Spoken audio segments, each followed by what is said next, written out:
We start with Land of Confusion. Well, we wanted, obviously the previous tour we started with Mama, and we were very aware when we did the open air shows, that particularly when it was daylight, that it wasn't really a very good song to start with. So we thought we'd start with an up song, and just going through the songs, apart from one or two of the older songs, like Behind the Lines and stuff, Land of Confusion seemed an obvious choice. It's a simple song to play, easy to get the mix right, you know, and it sounds good quite easily.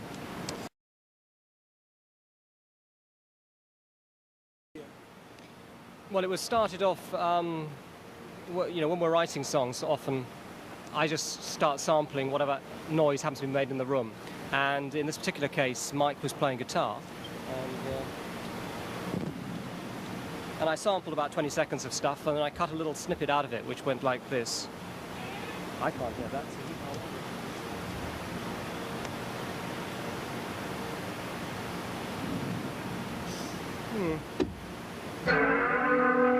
So the little bit, yes, the little bit that Mike, of what Mike was playing was something like, I think it was this.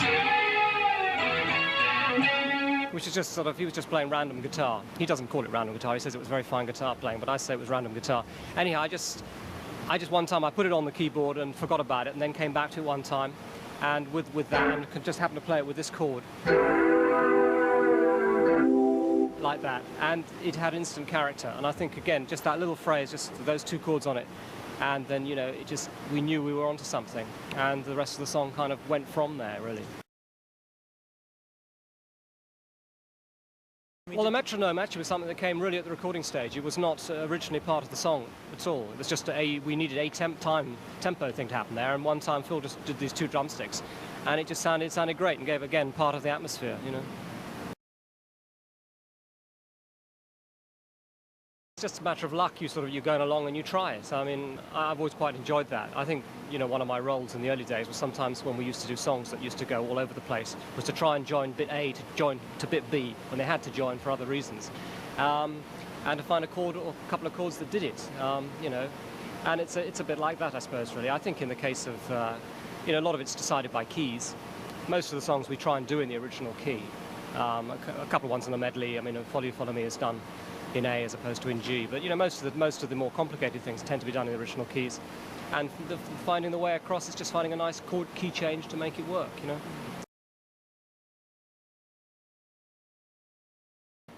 I don't think so, really. I mean, you know, once you start looking at the repertoire, the 100 songs that each of us might quite like to play, you know, old songs that one person likes more than another. What you have here is perhaps songs that the audience likes as much as anything else, which is really what the medley is about. It's more for the audience. You know, if we were given a totally free hand, I think we'd sit down there and just play the whole of the last album and a bit of the one before. That's not because we don't like the stuff before, but that's because that's where our hearts are at the moment, you know.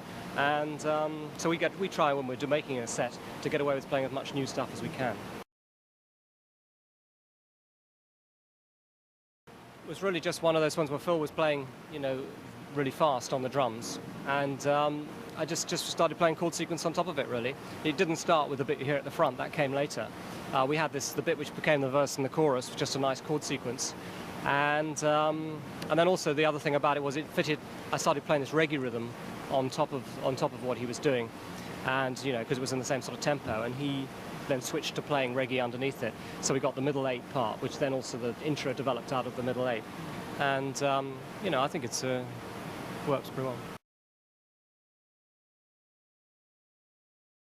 Well, lyrically, again, it's one of my songs, but not, I mean, you know, very much, the second half of that was a real experiment as a sort of a way of band writing. We just improvised. Phil had this sort of drum rhythm, you know, boom, boom, boom, boom, like that. And Mike and I just play. We did about we got 2 or 3 hours worth of jamming on tape. And a lot of it was sounding quite good, but we couldn't sort of tie it down. So we actually listened to it, selected good moments of the jam, and then Mike and I relearned exactly what we played, even to the extent of counting, you know, so that often the beats fall on a weird beat in the bar and stuff like that, because we were just fooling around. And I think it produced a great result. I mean, it's one of my favourites of all our instrumental passages we've ever done, I think. Also when, you know, the lyrical idea, which was sort of, it was a fun thing. I had this idea of this burglar going into this house and suddenly finding out it was haunted, which I thought was quite funny. And then sort of took that idea a bit further and sort of, you know, made it one of those kind of songs looking back over people's lives, and as people kind of trapped in the past, but there's nothing they can do about it. Not really. It was the phrase "home by the sea" itself was something that Phil improvised at some point, and I just thought that conjured up to me a sort of a haunted house, you know, on top of a cliff somewhere, you know, and so that I went from there, much like the one you see on the screen.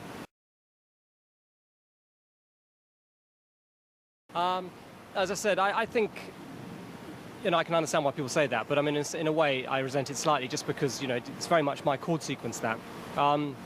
But there are the reason why it sounds like Phil a bit, I think, is because there's certain kind of chords that I went to for that because, you know, there's certain kind of chords that his voice sounds good over. I mean, I know that. I mean, you can't stop yourself doing it. And sort of put them together in a particular kind of way that I think was quite attractive. And, you know, I think the beginning of it, which is a kind of almost like a discord, the opening chords, is one of my favorite little bits on the album. And, you know, I can demonstrate that chord here. Hang on. Because it's, yeah, you got the, really just playing what is a fairly sort of respectable chord, if you like, but just putting the wrong bass note to it.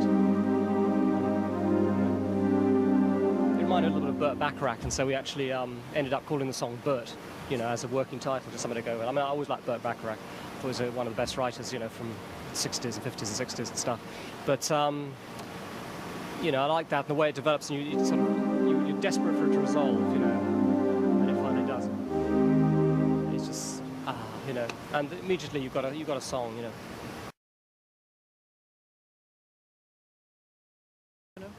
Yes. As long as you're going back to the writing stage, it's a long time since we wrote it. I can't remember everything that happened on it. All I know is that Mike had just played a guitar riff, and as I think I've probably said before, that if Mike's fairly static on a sort of quite a simple little riff, then it gives me a chance to play any chord I like, and I like that. You know, it gives me and I just sort of played every chord that would fit over that riff, I think, and put them in a certain kind of order, and you get a certain kind of result. And the second half, which is, you know, the two halves were not the same song originally. The second half developed out of a jam, which we called Hawkwind, because it reminded us of an English group who used to do a lot of kind of sort of psychedelic jams, you know, which is a bit like that. It was just keeping a sort of thing going in the bass, which was this. No, not that at all. Something more like this. Going all the way through it, and then just making funny noises on the top. So you got that.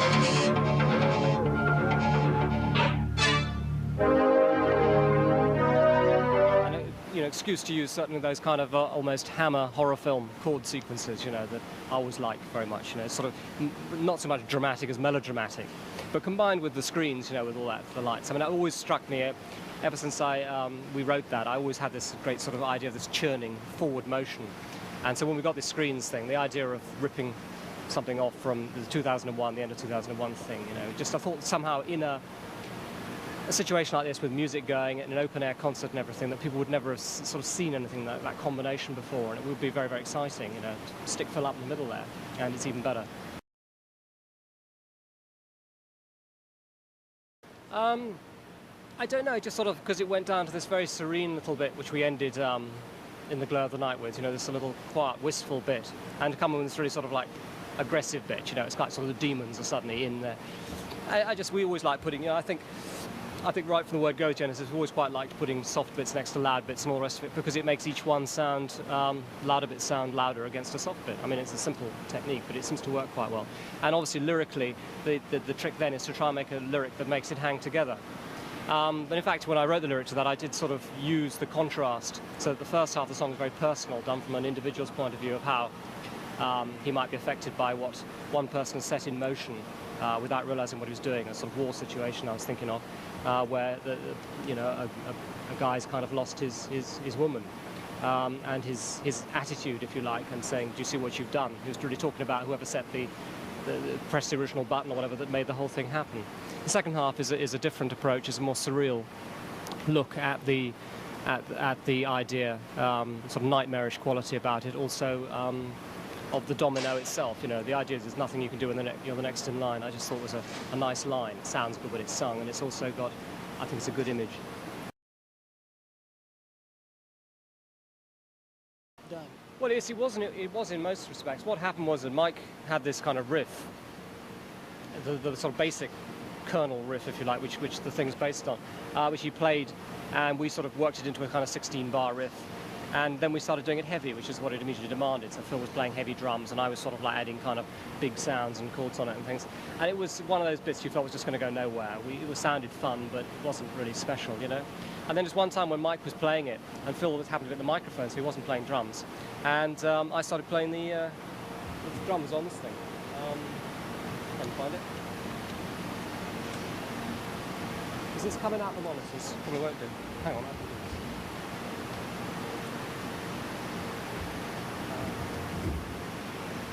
So you got the...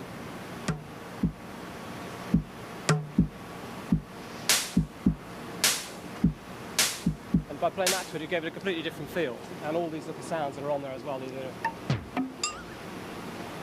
you know... It just suddenly took on a totally different feel, and it became much more kind of, it had an edge of humour in it. And Phil started, because he was on the microphone, started singing in this kind of, like that.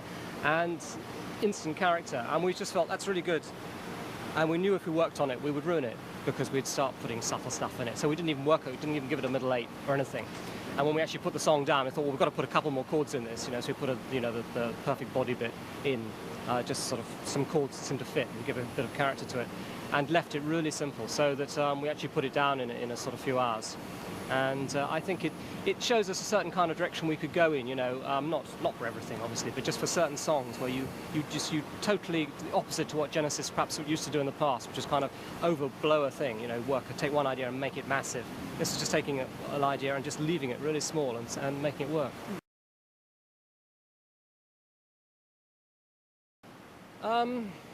I don't know, really. I thought it was probably a single, but I didn't really think any of us quite had the courage to put it out as a single. We thought everyone will say, "Ooh, what have they done?" You know. And maybe as a first single, it might have seemed a bit strange. You know, you go away for 5 years and then you come up with that. People say, "Well, it's not quite what we want." So we went safer and released "No Son of Mine" as the first single, and I think that was probably the right approach. It's difficult to know. I mean, I still think the best single on the album is "Tell Me Why," which we've never released, and you know, apart from maybe Europe, never looks likely to get released. Monkey Zulu, actually, yes. Well, the first part was called Monkey and the second part was called Zulu. I think it was just because Phil, when we were just improvising words on it, and he was just going, yeah, la, la, la, la, monkey, you know, so that sort of stuck, I think. And the second part, I don't know why it was called Zulu, I think it was the drum rhythm just sort of had a feel like that. You know? Yes, it originally developed out of the same jam as Domino, but we realised it was such a good little thing in itself that we decided to extract it and make something of it on its own, and just wrote what I suppose is, you know, for us is a fairly straightforward kind of sort of, you know, rock song. I think it works really well because it's just a sort of, you know, it's a very concise thing. I never think I'm going to like it, and then when I hear it, I like it. You know what I mean? In my brain, intellectually, I'm not too sure about it, but it actually works.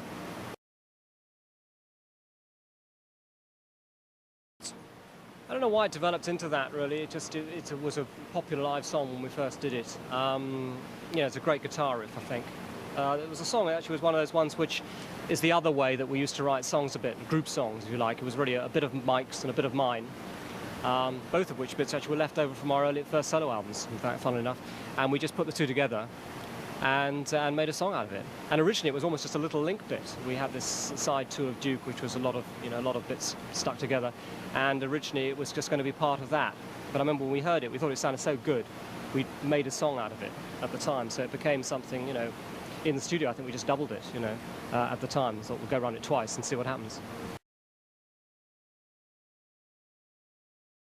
Musically, it's quite a complicated piece. For a start, it's in a funny time signature. It's in 13 or something, 13 beats, 13/8, 13/4, I suppose. Not that you really should notice that. I mean, it's just, it seemed more natural to do that than it was to do it, to make it 12, which would have been the more normal, you know. And obviously chord-wise, it goes through loads and loads of chords, that song. I mean, you know, it's a very unlikely single in a way, but the reason I think it works is because it sounds simple, even though it isn't, you know, and I've always quite liked that. You know, a lot of people who are good at doing that, used to like the Beach Boys, are always good at doing things that sounded deceptively simple, but when you actually looked at them, they're really quite complicated.